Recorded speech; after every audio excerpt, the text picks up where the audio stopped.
Welcome back to my channel நண்பா. நம்ம இன்னைக்கு the first son in law vanguard of all time அனிமோட 38வது எபிசோட பற்றி பார்க்க போகிறோம்.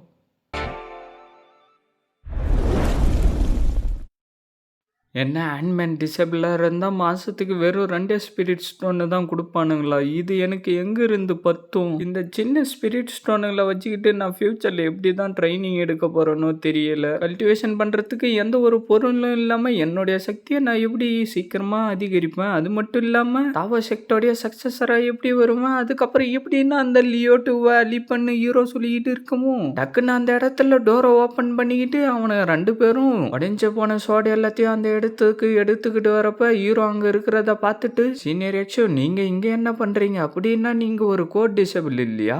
எதுக்காக நீங்க இந்த ஆண்ட்மேன் டிசேபிள் ரூம்ல இருக்கீங்கன்னு குண்டம் கேட்கவும் ஹீரோ யோசிச்சுக்கிட்டு இருந்து, அது நான் ஒரு கோட் டிசேபிள் தான்டா. நான் எதுக்காக இங்க வந்தேன்னா இந்த இடத்த சுத்தி பார்த்து நல்லா இந்த செக்டை புரிஞ்சு வச்சுக்கிறதுக்காக தான் நான் இங்க வந்தேன். ஓ அப்படியா? ஒரு தாவோ செக்டோடைய ஸ்டூடெண்டா இந்த தாவோ செக்டர்ல இருக்கிற ஒரு விஷயத்தையும் தெரிஞ்சு வச்சுக்கணும் நானு. அப்பதான் என்னால இந்த செக்டர் ரொம்ப நல்ல முறையில் நடத்த முடியும்னு ஹீரோ சொல்லிட்டு இருக்கேன். சீனியர் எக்ஷோ உண்மையிலே நீங்க ஒரு கோட் டிசேபிளா இருக்கிறதுக்கு ஒத்தானவர் தான். நீங்க ரொம்ப அற்புதமானவர். எங்களுடைய ஜெனரேஷனுக்கு நீங்க தான் ஒரு ரோல் மாடல்னு அவன் சொல்லிட்டு இருக்கேன். சீனியர் எக்ஷோ உங்களை ஃபாலோ பண்ணிக்கிட்டே உங்ககிட்ட இருந்து நாங்களும் சில விஷயங்களை கத்துக்கிறோம்னு குண்டா சொல்லிக்கிட்டு இருக்கேன். என்னடா 2 பேரும் திடீர்னு இவ்வளவு சீரியஸா பேசிக்கிட்டு இருக்கீங்க? அப்படிலாம் ஒன்றும் பேச தேவையில்ல. உங்களுக்கு எதனா ஹெல்ப் வேணும்னா டைரக்டா என்கிட்ட வந்து கேளுங்கடான்னு ஹீரோ அவனுக்கிட்ட சொல்லிட்டு, நல்ல வேலை நான் புத்திசாலித்தனமா இவனுங்க கிட்ட இருந்து நான் தப்பிச்சிட்டேன். இல்லைன்னா நான் யாருன்றது இவனுங்களுக்கு தெரிஞ்சிட்டு இருக்குன்னு ஹீரோ சொல்லிட்டு இருக்கேன். டே எக்ஸியூஸ் ஆண்ட்மேன் டிசேபிளா இருக்கிறது உனக்கு எப்படிடா ஃபீலிங்கை கொடுக்குதுன்னு தாவோ செக்டோடைய லீடர் சொல்லிக்கிட்டு அந்த இடத்துக்கு வந்துகிட்டு இருக்கேன். வணக்கம் செக்ட் லீடர்னு அவனுங்க 2 பேரும் சொல்லிக்கிட்டு இருக்கேன். ஹீரோ என்ன பண்றதுன்னு தெரியாம முழிச்சுக்கிட்டு இருக்கவும் செக்ட் லீடர் இப்ப என்னடா சொன்னார்னு ஒல்லியா இருக்கிறவன் கேட்க, அவர் எக்ஸியூஸா ஆண்ட்மேன் டிசேபிள்னு சொன்னாருன்னு குண்டன் சொல்லவும், நான் எப்படியோ கஷ்டப்பட்டு இவனுங்களுக்கு முன்னாடி நான் பெரிய ஆளுன்ற மாதிரி காட்டிக்கிட்டு இருந்தேன். ஆனா இந்த மூத்தாவோ எக்ஸ்வான் நான் யாருன்றத சொல்லிட்டாரு. நான் இப்ப ஏதாவது பண்ணி ஆகணும்னு சொல்லிட்டு செக்ட் லீடர் கிட்ட வந்துட்டு, செக்ட் லீடர் இப்ப எனக்கு என்ன வேலையை கொடுக்கலாம் நீங்க வந்திருக்கீங்க? நீங்க எவ்வளவு பெரிய ஜீனியஸ்ன்றது எனக்கு தெரியும். ஆனா என்ன மட்டும் ஏன் ஸ்பெஷலா இந்த மாதிரி ட்ரீட் பண்ணிட்டு இருக்கீங்க? இதை எல்லாத்தையும் பாக்குறப்ப மத்த டிசேபிளுக்கு கொஞ்சம் பொறாமையா இருக்காதா? அதனால இதுக்கப்புறம் நீங்க எல்லா டிசேபிள் கிட்டையும் சமமான முறையில் நடக்கணும். அதனால நான் இதுக்கப்புறம் கோட் டிசேபிளா இருக்க போறது இல்லை. இன்னிலிருந்து நான் ஒரு ஆண்ட்மேன் டிசேபிளா இருக்க போறேன்னு ஹீரோ சொல்லவும், இவர் எல்லார்கிட்டையும் சமமா நடந்துக்கலன்னு சொல்லிட்டு அவருடைய கோட் டிசேபிள் பதவியை விட்டுட்டு ஆண்ட்மேன் டிசேபிள் ஆவறன்னு சொல்றாருன்னு ஒல்லியா இருக்கிறவன் சொல்லிட்டு இருக்க, இவர் பண்ண தியாகம் என்னுடைய மனசை தொட்டிருச்சுறான்னு குண்டம் சொல்லிட்டு இருக்க, நடிக்கிறத நிறுத்துறா. நீங்க 2 பேரும் முதல்ல இங்க இருந்து கிளம்புடா. நான் யக்ஷ உஷா கிட்ட கொஞ்சம் தனியா பேசணும்ன்றான்னு செக்ட் லீடர் சொல்ல, யக்ஷ உஷா உண்மையிலே ரொம்ப நல்லவருடா. அவருடைய கதையை இந்த ஊர் முழுக்க தெரியற மாதிரி நம்மளுடைய மொத்த செக்டுக்கும் நான் சொல்ல போறேன்டான்னு ஒல்லியா இருக்கிறவன் சொல்லிட்டு இருக்கான். நீ நடிச்சுக்கிட்டு இருந்ததெல்லாம் போதும், அவனுக்கு 2 பேரும் போய் சேர்ந்துட்டானுங்கடான்னு செக்ட் லீடர் சொல்லவும், செக்ட் லீடர் நான் சும்மா தான் சொன்னேன், நீங்க நம்பிடாதீங்க. என்னால ஆண்ட்மேன் டிசேபிளாலாம் இருக்க முடியாது.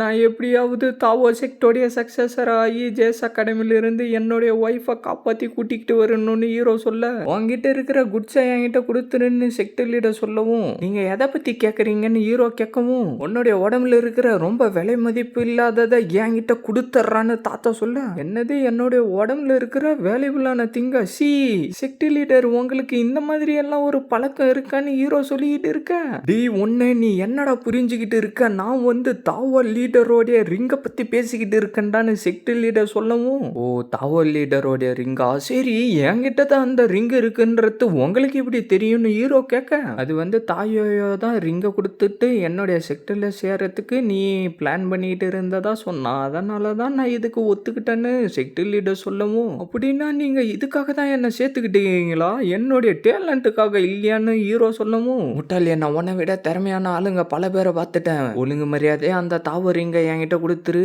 அதுக்கப்புறமா நான் உன்னை ஒரு கோட் டிசேபிள் ஆக்கிறேன்னு செக்ட் லீடர் சொல்லவும், என்னை திருப்பி இந்த இடத்துக்கு கூட்டிக்கிட்டு வந்ததுக்கு அந்த தாவர் ரிங்கு தான் காரணமா?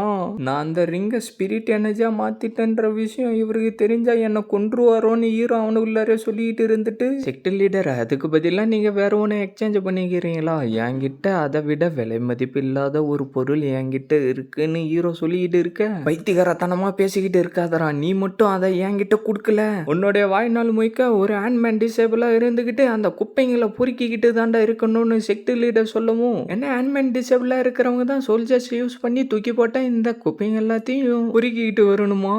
அப்படின்னா நான் கல்டிவேஷன் பண்றதுக்கான ரிசோர்ஸ் கிடைச்சிருச்சு. இதுக்கப்புறம் நான் எதை பத்தியும் கவலைப்பட வேண்டிய அவசியம் இல்ல. இவர்கிட்டயும் என்ன ஒரு கோட் டிசேபிள் ஆக்குங்கன்னு சொல்லிட்டு கெஞ்சிக்கிட்டு இருக்க வேண்டிய அவசியம் இல்ல. நீரும் அவனுக்குள்ளரே சொல்லிட்டு இருக்க. என்னடா அதை என்கிட்ட கொடுத்துடலாம் நீ முடிவு எடுத்துட்டியான்னு செக்ட் லீடர் கேட்க, நான் ஒரு ஹேண்ட்மேன் டிசேபிளா தான் இருக்க விரும்புறேன் ஹீரோ சொல்ல, என்ன கவனமா முடிவேடு. நீ ஒரு கோட் டிசேபிள் ஆனா கல்டிவேஷன் பண்றதுக்கு நல்ல மெடிசன் எல்லாம் கிடைக்கும்னு செக்ட் லீடர் சொல்லிட்டு இருக்க.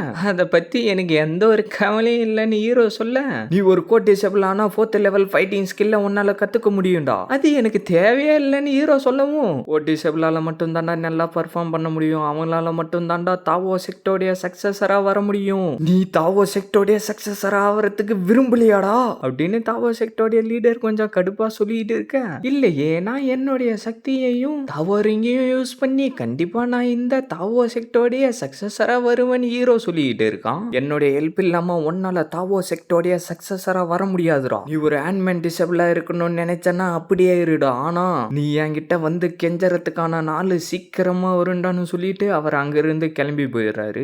நான் கல்டிவேஷன் பண்றதுக்கான வெப்பன் எல்லாம் இங்க இருக்கு. இதுக்கப்புறம் நான் எதுக்காக அவர்கிட்ட போறேன்? நான் தாவோ ரிங்க யூஸ் பண்ணி கண்டிப்பா இந்த செக்டோடைய சக்சஸரா வருவேன். அதுக்கப்புறமா அந்த லியோ 2வையும் நான் தோக்கடிப்பேன். இதுக்கப்புறம் நான் என்னுடைய சொந்த முயற்சியில் என்னுடைய பவரை எல்லாத்தையும் இன்க்ரீஸ் பண்ணிக்கிட்டு இருந்து இந்த செக்டோடைய உண்மையான சக்சஸரா வந்தே திருவன் ஹீரோ சொல்லிட்டு இருக்கான். இப்ப போயிட்டு மிச்சம் இருக்கிற வெப்பனை எல்லாத்தையும் பொறுக்கிக்கிட்டு வந்து என்னுடைய கல்டிவேஷன் ஆரம்பிக்கலாம்னு சொல்லிட்டு ஹீரோ அங்க இருந்து கிளம்பிடுறான். சீனை கட் பண்ணா அந்த இடத்துல யாரோ சண்டை போட்டுக்கிட்டு இருக்கவும் பவர் எல்லாம் சுத்தி தெரிச்சுக்கிட்டு போய்கிட்டு இருக்கு. நம்ம ஹீரோவா அந்த இடத்துக்கு வந்துட்டு இவ்வளவு வெப்பனுங்க இருக்கேன்னு சொல்லிட்டு அதை எல்லாத்தையும் பொறுக்கி போட்டுக்கிட்டு அவனுடைய வண்டியை தள்ளிக்கிட்டு வந்துகிட்டு இருக்கவும் அவனுடைய பவர் யூஸ் பண்ணி அங்க நின்னுகிட்டு இருக்கிறவனை அடிக்க அவன் பறந்து வந்து அதிலே விழுந்துடுறான். இன்னொருத்த வந்து ஹீரோ மேலேயே விழவும் ஹீரோ அவனுடைய பவரை யூஸ் பண்ணி அவனை சுத்திக்கிட்டு இருந்து டக்குன்னு அவனை கீழே நிக்க வச்சிடறான். இதோட இந்த எபிசோட் முடியுது ஃப்ரெண்ட்ஸ். மறக்காம வீடியோக்கு லைக் போட்டுட்டு சேனலை சப்ஸ்கிரைப் பண்ணிட்டு பெல் பட்டன் ஆல் கொடுத்துருங்க. அப்பதான் நான் போடுற வீடியோ எல்லாம் டக்குன்னு உங்களுக்கு நோட்டிஃபிகேஷன்ல வரும். மறக்காம இந்த மாதிரி அனுப்பி பார்க்குற ஃப்ரெண்ட்ஸ்க்கும் வீடியோவை ஷேர் பண்ணுறேங்க. நான் உங்களை அடுத்த எபிசோட்ல மீட் பண்றேன். See you guys.